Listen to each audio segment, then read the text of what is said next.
Ollie was an ordinary 9-year-old boy with fair skin, blue eyes, and short blonde hair. He loved to wear his favorite green sweater and blue jeans, which made him feel comfortable and ready for any adventure. One day, while exploring the woods near his house, Ollie stumbled upon a peculiar sight. There, perched on a gnarled old oak tree, was a grumpy-looking gray owl with piercing yellow eyes, wearing a bright red bow tie and a monocle. The owl ruffled its feathers and adjusted its monocle, peering down at Ollie with a mix of curiosity and annoyance. Well, what do we have here?" The owl hooted in a deep, gravelly voice. "A young explorer, I presume?" Ollie's eyes widened in amazement. He had never seen an owl wearing accessories before, let alone one that could talk. I'm Ollie," he stammered, still in awe of the strange creature before him.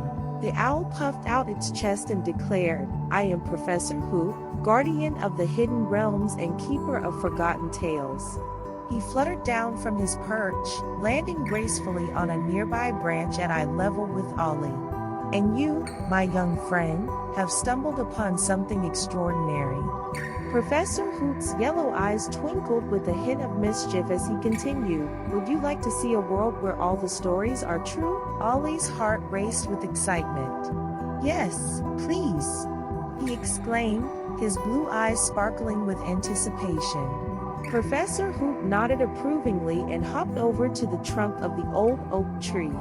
With a wave of his wing, a shimmering doorway appeared in the bark, glowing with a soft, golden light. "Step through, young Ollie," Professor Hoot instructed, "and prepare yourself for a world beyond your wildest dreams." Taking a deep breath, Ollie stepped through the magical doorway. As he crossed the threshold, he felt a warm tingling sensation wash over him. When he opened his eyes, he gasped in wonder. Before him stretched a vast landscape made entirely of books, towering mountains of hardcovers, rivers of flowing text, and forests of paper trees. The sky above was a patchwork of book pages, each one telling a different story. Professor Hoot fluttered through the doorway, landing on Ollie's shoulder. "Welcome to the Storybook realm," he announced proudly. "Here, every character from every story ever written comes to life." As if on cue, familiar faces began to appear. Ollie spotted Little Red Riding Hood skipping along a path made of bookmarks, while the big bad wolf sulked behind a bush shaped like a thesaurus. "This is amazing!" Ollie exclaimed, his blue eyes wide with wonder. He watched as Cinderella twirled past in her sparkling gown, leaving a trail of glittering words in her wake.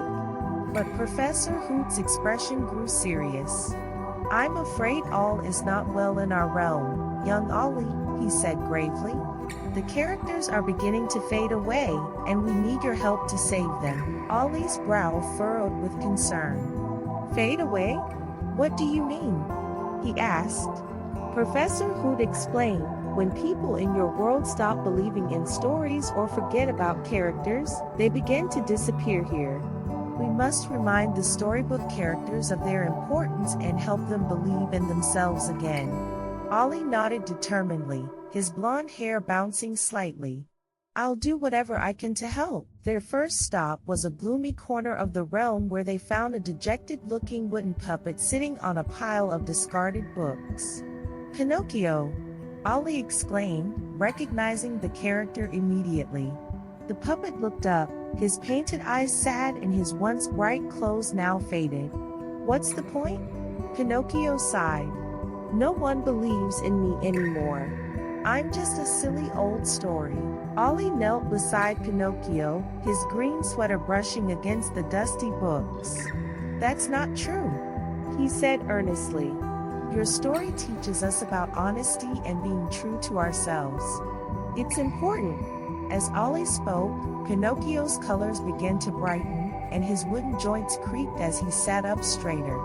Professor Hoot nodded approvingly, his yellow eyes twinkling behind his monocle. Encouraged by their success, Ollie and Professor Hoot continued their journey through the storybook realm. They helped the little mermaid remember the power of her voice, reminded the ugly duckling of his inner beauty, and showed the velveteen rabbit how real love can make anyone special.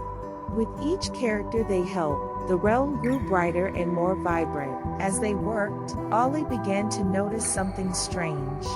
The more he helped the storybook characters, the more real they seemed to become. Their colors grew more vivid, their voices stronger, and their presence more tangible. Professor Hoot explained, "Your belief in them, Ollie, is making them stronger.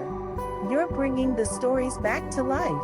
Finally, they reached the center of the realm, where a giant book lay open, its pages blank and fading. "This is the book of all stories," Professor Hoot said solemnly. "It's the heart of our world, and it's dying." Ollie looked at the empty pages, then at all the characters they had helped. He realized what he had to do. Taking a deep breath, he began to tell their stories, pouring all his heart and imagination into the words. As Ollie spoke, the blank pages began to fill with colorful illustrations and flowing text. The characters gathered around, their eyes shining with renewed hope and vitality. When he finished, the storybook realm was bursting with life and color. Professor Hoot placed a wing on Ollie's shoulder, his yellow eyes brimming with gratitude. "You've saved us all, young Ollie," he said softly. "Remember, as long as there are children like you who believe in the power of stories, our world will always exist."